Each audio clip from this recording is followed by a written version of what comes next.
Ganyan sila paano excited.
Yan sila guys.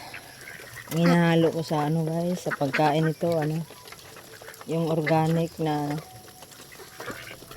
yung mga gulay ba. Tapos may halong pigs, tapos yung pollard guys. Yung darak. Nahalo guys para mabusog talaga sila guys. Kasi kung ano mo siya ng puro pigs, alam niyo naman ang pigs ngayon guys. Medyo mataas na talaga. Kaya alalay lang. Mayroon pa mga manok doon guys na ano, ganito lang din nahalo ko. Pinapakain ko guys. Para healthy sila ba, hindi yung ano, makapal yung ano nila, yung impilya sa loob, yung taba.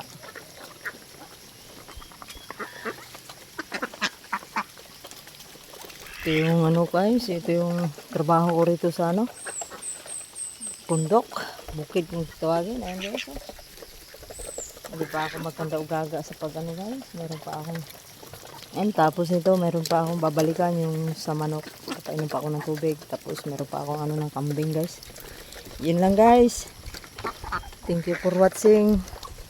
Salamat nga po pala sa mga nag-subscribe sa akin. Salamat po.